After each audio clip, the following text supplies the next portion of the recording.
पिछले 8-10 महीनों से क्रिप्टो मार्केट की हालत बड़ी ख़राब है। पिछले साल जो हमने बुल मार्केट देखी थी, अब उसका एकदम उल्टा हो रहा है। इस बेयर मार्केट ने तो इनफैक्ट 2018 वाला जो फेज था वो याद दिला दिया, या फिर कहें कि शायद उससे भी ज़्यादा पेन है इस वक्त। कॉज एक तरफ तो बियर मार्केट है ही, फिर टैक्सेस हैं, फिर रेगुलेशंस पर भी अभी तक कोई क्लैरिटी नहीं है। इसी पर व्यूअर्स के काफ़ी सारे सवाल आ रहे थे पिछले कुछ वीडियोज़ में कि भाई what's going on in the market, आगे क्या हो सकता है, कब मार्केट जो ऊपर जाएगी। कुछ लोग तो सीधा पूछ रहे थे कि भाई बुल मार्केट कब आएगी, मतलब अब ये कौन बताएगा यार। बट स्टिल आज आपसे मैं इसी पर बात कर रहा हूँ, जान रहे हैं कि आगे मार्केट से एक्सपर्ट्स की जो है वो क्या एक्सपेक्टेशंस हैं, क्या अभी और नीचे जाएंगे क्या हम मार्केट में, या फिर अब बस बहुत हो गया वाला सीन है। ऑल्सो कुछ दूसरे इंपॉर्टेंट क्वेश्चंस हैं, जैसे कि इंडिया से बड़े क्रिप्टो प्रोजेक्ट्स क्यों बाहर जा रहे हैं, इतना टैलेंट बाहर जा रहा है तो इससे हमें क्या सिग्नल्स मिलते हैं इंडिया में क्रिप्टो को लेकर। साथ में क्रिप्टो बिल कब तक आएगा इस पर ही बात करेंगे। साथ ही क्रिप्टो पर G20 की जो इस वक्त मीटिंग चल रही है उसमें क्या डिसीजन निकलकर सामने आ सकते हैं ये भी जानेंगे। मतलब आज फिर से आपके लिए काफ़ी कुछ है मेरे पास, और आज इन सब पर डिस्कशन करने के लिए मेरे साथ एक नए गेस्ट बिटरे क्रिप्टो एक्सचेंज के इंडिया हेड अमन जोत। हाय अमन, वेलकम टू अनकट। सबसे पहले आपसे यही पूछूंगा कि आजकल क्रिप्टो मार्केट को लेकर जो क्रिप्टो इन्वेस्टर्स बड़े परेशान हैं, मतलब कमेंट सेक्शन में भी व्यूअर्स लिख रहे हैं कि भाई अब और कितना नीचे जाएंगे। सो आगे मार्केट का क्या सीन लग रहा है, थोड़ा अगर आप मतलब कुछ समझा पाएं कि what's the current situation and आगे क्या देख रहे हैं, व्यूअर्स को थोड़ा बताएं। मार्केट्स किसी के कंट्रोल में नहीं है, कोई भी प्रिडिक्ट नहीं कर सकता मार्केट्स के बारे में। बट आई थिंक ये एक इफेक्ट है। कॉज ये है कि हमने बहुत मनी प्रिंटिंग करी, लिक्विडिटी क्वांटिटेटिव ईजिंग करी, and then now we are actually taking that liquidity back into the ecosystem. हम वो जो हमने पैसा मार्केट में डाला वो हम वापस खींच रहे हैं। जो कि हमने पैसा डाला था जब कोविड के टाइम पे सब कुछ बंद हो गया था, तो हमने लोगों को सपोर्ट करना शुरू किया। हमने तो फिर भी उतना नहीं किया जितना यूएस ने किया। एंड जब यूएस ने किया तो मार्केट्स जो हैं वो पंप होना शुरू हो गई। स्टॉक मार्केट्स पंप हुई, stock markets all time high touch कर गई, crypto markets all time high touch कर गई। बट जैसे ही थोड़ा पैसा खिंचा मार्केट से, तो हमने बैंकरप्सी को देखा, हमने बहुत सारी फायरिंग को होते हुए देखा, और फिर ओवरऑल ये एक स्नोबॉल इफेक्ट ही होता है। जो ऊपर जाते हैं तो ऊपर ही जाते हैं, जब हम नीचे आते हैं तो नीचे ही आते हैं। तो अभी हम नीचे आ गए हैं, बट आई थिंक जो अभी सिचुएशन क्रिएट हो गई है और because of the Ukraine and Russia war crisis also, तो बहुत सारे मैक्रो इकोनॉमिक कंडीशंस की वजह से, अगर आप चाइना में भी देखोगे तो मैक्रो इकोनॉमिक कंडीशंस इतनी अच्छी नहीं है। उनका रियल एस्टेट सेक्टर भी डाउन है। यूएस में there is almost like there is freeze almost in hiring. बहुत हायरिंग एज सच नहीं हो रही है। Europe is struggling in terms of energy in that way. बहुत इनएफिशिएंट हो गया है वर्ल्ड इस टाइम पे। तो आई फील लाइक इस मार्केट को रिकवर करने में there will be recovery.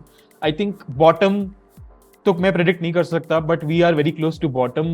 It could be anywhere between, it could be now, it could be next 3 months, it could be 6 months, but bottom तो हम आने ही वाले हैं। एंड जब भी वो बॉटम आता है उसके बाद जो रिकवरी होगी वो स्लिक स्लो रिकवरी होगी, बट रिकवरी तो होने वाली है। तो next bull run will be, मेरे हिसाब से एक बुल रन आएगा which will be a slow bull run, but एक लंबा बुल रन होगा जिसमें धीरे धीरे पैसा आएगा।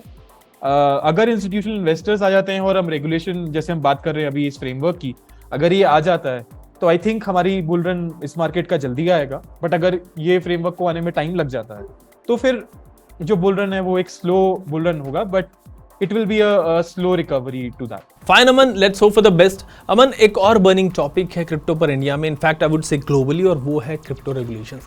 G20 की मीटिंग भी इस पर चल रही है और उस पर आगे हम बात करेंगे। वैसे तो पहले तो एक बात बैन की बात चल रही थी, एक बार इंडिया में उठी थी बात, और इंडिया से प्रोजेक्ट जो है वो देख रहे हैं वो भी बाहर जा रहे हैं, टैलेंट इतना बाहर जा रहा है। बट अब सारे देश जो है वो ग्लोबल फ्रेमवर्क की बात कर रहे हैं टू रेगुलेट क्रिप्टो। सो क्या अब ये सभी कंट्रीज मतलब जो डिसाइड कर चुके हैं कि रेगुलेशंस की तरफ जाना है? यही लग रहा है कि रेगुलेशन की तरफ जा रही है और जाना ही पड़ेगा। बिकॉज आप देखिए क्रिप्टो करेंसी और blockchain is all driven on internet पे चल रहा है सब कुछ। तो आप उसको बैन नहीं कर सकते, आप उसको फिल्टर आउट कर सकते हैं, या तो आप बिल्कुल ही बहुत स्ट्रॉन्ग बैन लगा दे जैसे चाइना में लगता है। बट चाइना और इंडिया में बहुत डिफरेंसेस हैं in terms of let's say rights. जो एक सिटीजन के पास राइट्स होते हैं, we have the freedom, we have a lot of freedoms actually. So I wouldn't say that we will be able to ban it, and ban करने का भी sense नहीं बनता है। बिकॉज अगर आप अगला रेवोल्यूशन देखें तो मुझे लगता है कि 3 बड़े रेवोल्यूशंस आ रहे हैं। एक तो इलेक्ट्रिक व्हीकल्स का आ रहा है, दूसरा AI/ML का आ रहा है, तीसरा अगर आप देखो तो ब्लॉकचेन क्रिप्टो करेंसी का आ रहा है, which is basically decentralising information. तो बैन करने का सेंस नहीं बनता है। मुझे लगता है कि इस पे कैपिटलाइज करना चाहिए, जैसे दुबई कर रहा है, सिंगापुर कर रहा है, यूएस तो काफी अच्छे तरीके से रेगुलेट कर रहा है इसको। तो जितना हम अच्छे तरीके से रेगुलेट करेंगे उतना ज्यादा इन्वेस्टर कॉन्फिडेंस आएगा मार्केट में, उतनी ही कंपनीज आएंगी उसके अंदर, उतना ही कैपिटल फ्लो करेगा। अगर आप देखो बहुत सारी कंपनीज हैं जो इंडिया की हैं, वो सिंगापुर में रजिस्टर करती हैं। वो इसलिए करती हैं बिकॉज सिंगापुर में काफी अच्छी रूल्स एंड रेगुलेशंस है, वो स्टेबल इकोनॉमी है।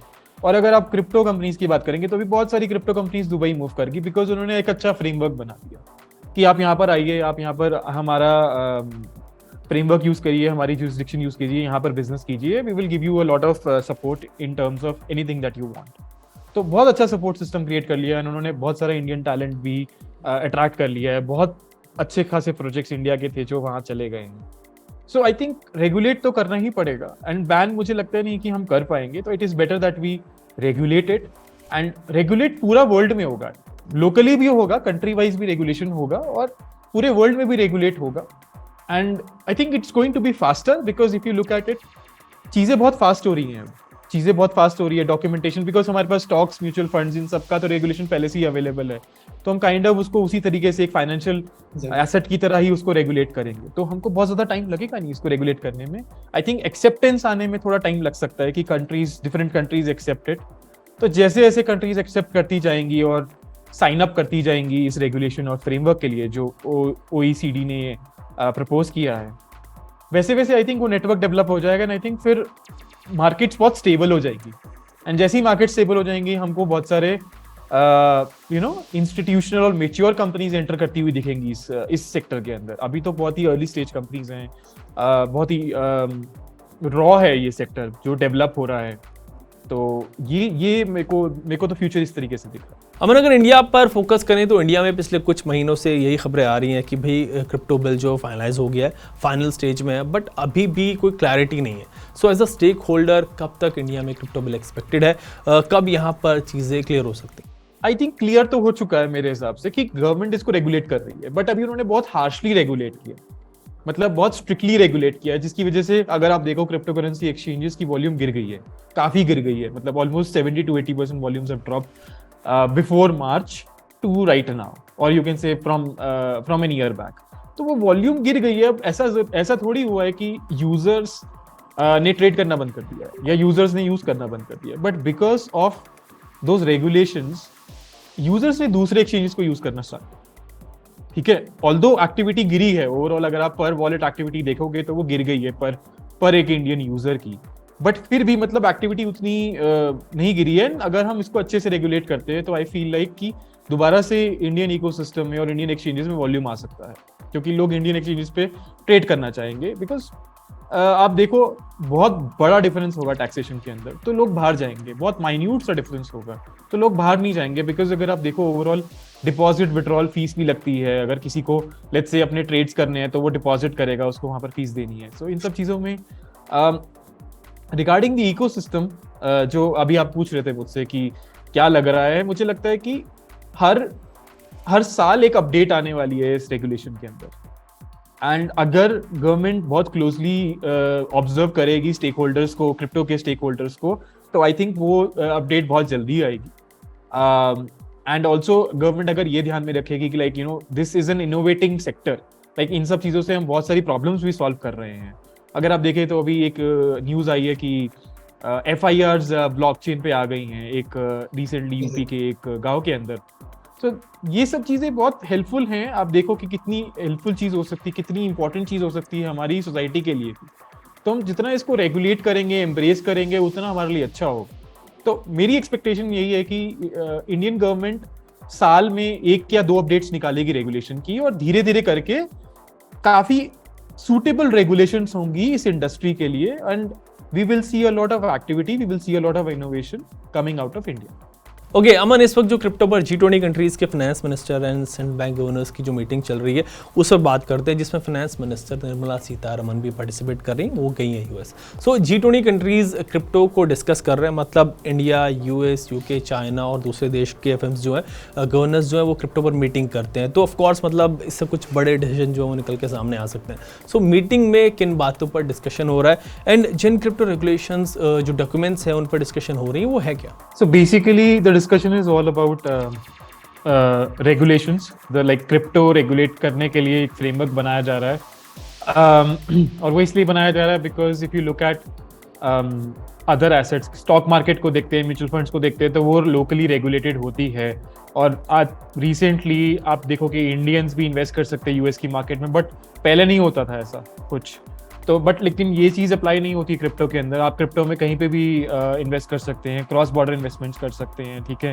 बट इससे क्या होता है कि सरकार को लॉस होता है, बिकॉज सारी इन्फॉर्मेशन शेयर नहीं होती है। सो ऑल ये सारी कंट्रीज साथ में आके एक फ्रेमवर्क डेवलप कर रही हैं फॉर क्रिप्टो रेगुलेशन। एंड ये रेगुलेशन इसीलिए डेवलप करा जा रहा है ताकि सारी कंट्रीज एक दूसरे के साथ इंफॉर्मेशन शेयर कर पाए एंड क्रिप्टोज को रेगुलेट कर पाए। सो ये एक रेगुलेशन डेवलप हो रहा है। अमन, जो OEDC ने अपना crypto regulation framework G20 countries को भेजा है या फिर कहीं दिया है, तो इसमें कहा क्या गया है क्रिप्टो रेगुलेशन से related? So basically the organisation for economic cooperation and development, OECD, they basically proposed a new tax reporting framework, which is crypto asset reporting framework, CARF. And ये framework propose किया गया है where close to 100 countries, 100 jurisdictions will come together. They will share their framework, they will share their information regarding whatever crypto activity is happening and their users with each other on a free flowing basis. मतलब easily share करेंगे information, and this information will be regarding stable coins, utility tokens, NFTs, it could be security tokens as well. So ये इसीलिए बनाया गया, and इसलिए भी बनाया गया ताकि tax reporting clearly हो सके. They're also trying to make sure that every country is coming together and they are sharing information in terms of a very unanimous way. ऐसा नहीं हो कि like मुझे टैक्स बचाना है, मैं किसी और एक्सचेंज में यूज कर रहा हूँ, मैं कहीं और की सर्विस यूज कर रहा हूँ। तो ये सब चीजों को नॉर्मलाइज करने के लिए ये फ्रेमवर्क बनाया गया। फाइन अमन, एक बात और बताएं कि G20 की इस मीटिंग से क्या डिसीजन निकलकर सामने आ सकते हैं, इंडियन इंडस्ट्री पे एक्चुअली इसका क्या इम्पैक्ट पड़ सकता है? या करेक्ट। तो एक्चुअली आई थिंक इसमें टाइम तो लगने वाला है। अगर आप देखो इतने सारे स्टेक होल्डर्स को साथ में लाके एक फ्रेमवर्क बनाना और इस फ्रेमवर्क को इम्प्लीमेंट करना, इसमें टाइम तो लगने वाला है। और as per that I think कुछ आई एक्सपेक्ट कि कुछ साल लगेंगे इसको पूरा इम्प्लीमेंट होने में ग्लोबली, बिकॉज हर एक जुरिस्डिक्शन हर एक तरीके से अलग तरीके से रिस्पॉन्ड करने वाली है इस फ्रेमवर्क को लेके। तो ये है। Regarding the impact, I think the impact is going to be very positive from institutional investors. Like ज़्यादा के ज़्यादा institutional investors आएंगे। आप देखोगे कनाडा के पेंशन फंड्स इन्वेस्ट कर रहे हैं क्रिप्टो करेंसी के अंदर, यूएस के पेंशन फंड इन्वेस्ट कर रहे हैं आज की डेट में भी। हम देख रहे हैं कि ब्लैक रॉक आ रहा है क्रिप्टो करेंसी इन्वेस्टमेंट्स के अंदर, और companies like JP Morgan, they are also looking at it. So हम ऐसा भी हो सकता है कि 5 साल के बाद हम अपने इंस्टीट्यूशंस को देख सकते हैं कि लाइक एक्सिस का जो म्यूचुअल फंड है वो इन्वेस्ट कर रहा है क्रिप्टो करेंसी के अंदर। हम ऐसा होते हुए देख सकते हैं अगर ये रेगुलेट हो जाता है। और ऐसा भी हो सकता है कि ब्लैक रॉक इंडिया के अंदर इन्वेस्टमेंट्स कर रहा हो, इंडियन क्रिप्टो करेंसी प्रोजेक्ट के अंदर इन्वेस्टमेंट्स कर रहा हो। तो ऐसा बहुत ही ग्लोबल वर्ल्ड होने वाला है। हम क्रॉस इन्वेस्टमेंट्स देखने वाले हैं, क्रॉस कंट्री इन्वेस्टमेंट्स देखने वाले हैं। It's going to be a good for Indian economy, like the overall crypto ecosystem के लिए बहुत अच्छी न्यूज होने वाली है। बिकॉज अगर आप अभी देखोगे तो इंडिया में क्रिप्टो इकोसिस्टम काफी अच्छा है इन terms of the Web3 ecosystem. बहुत सारे डेवलपर्स हैं, और जितनी भी ब्लॉकचेन्स हैं सारी ब्लॉकचेन्स इंडिया में आती हैं अपने डेवलपर्स को ट्रेन करने के लिए और उनको हायर करने के लिए, बिकॉज बाकी जगह इतना टैलेंट नहीं है जितना टैलेंट इंडिया में है। तो उस हिसाब से बहुत अच्छी न्यूज है। Fine Aman, we also hope कि जल्दी क्रिप्टो रेगुलेशंस पर क्लैरिटी मिले ताकि फिर मार्केट को भी एक चांस मिले थोड़ा स्टेबलाइज होने का। आप हमारे साथ जुड़े, व्यूअर्स के क्वेश्चंस लिए, इसके लिए शुक्रिया। एंड व्यूअर्स से भी आउट से कि अगर आपके पास कोई सवाल हो, कोई क्वेश्चन हो क्रिप्टो से रिलेटेड, तो you can post in comment section, फिर उस पर ही बात करेंगे अपने अगले वीडियो में।